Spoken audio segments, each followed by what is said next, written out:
কয়েকটা রাজনৈতিক দল হঠাৎ করে এই দেশে পিআর বা সংখ্যানুপাতিক নির্বাচনী দাবি করছেন বা দাবিতে সোচ্চার হয়েছেন।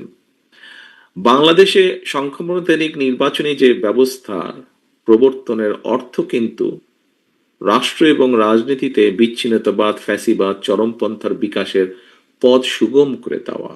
সংখ্যানুপাতিক যে নির্বাচনী ব্যবস্থা, এটা কিন্তু বিভ্রান্তিমূলক সমাজ সৃষ্টি এবং সরকার অস্থিতিশীলতার কারণ হয়ে উঠতে পারে বা উঠবে। বাংলাদেশের প্রেক্ষাপটে দেশের স্বাধীনতা, সার্বভৌমত্ব হুমকির সম্মুখীন হয়ে পড়বে। দেশের জনগণের সুদৃঢ় ঐক্য চাইলে কোনোভাবেই আমরা মনে করি সংখ্যানুপাতিক নির্বাচনী ব্যবস্থা চালু হওয়া উচিত না।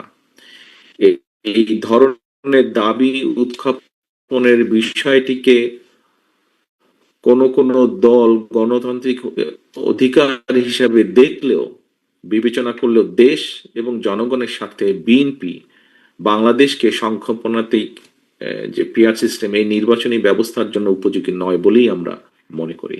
কারণ আমরা যদি একটু দেখি ভালো করে, 2024 সালে গণ অভ্যুত্থানের আরো একবার কিন্তু প্রমাণিত হয়েছে, এই যে গণ অভ্যুত্থান হয়েছে, এই গণ অভ্যুত্থান নিজেই কিন্তু একটি বিষয় প্রমাণ করে।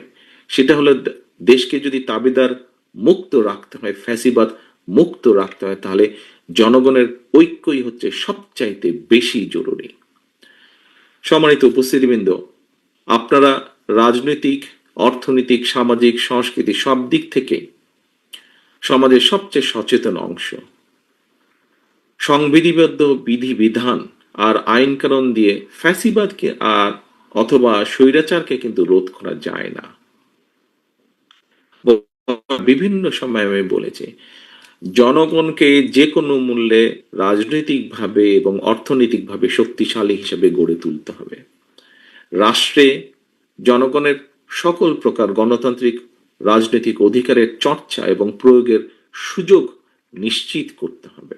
জনগণ যদি ক্ষমতাবান থাকে, জনগণের রাজনৈতিক অধিকার প্রয়োগের সুযোগ জারি থাকে, ফ্যাসিবাদ কিংবা স্বৈরাচার ঠেকানোর জন্য জনগণের ঐক্যবদ্ধ শক্তিই যথেষ্ট।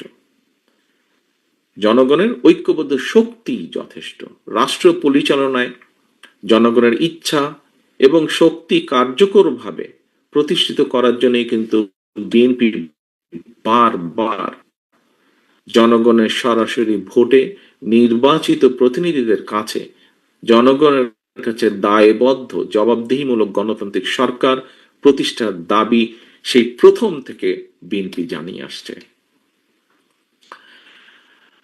উপস্থিতিবৃন্দ, কিছু কিছু ক্ষেত্রে খেয়াল করলে আমাদের কাছে মনে হচ্ছে, আমরা দেখছি মানুষ কথা বলছে, বিভিন্ন শ্রেণী পেশার মানুষ।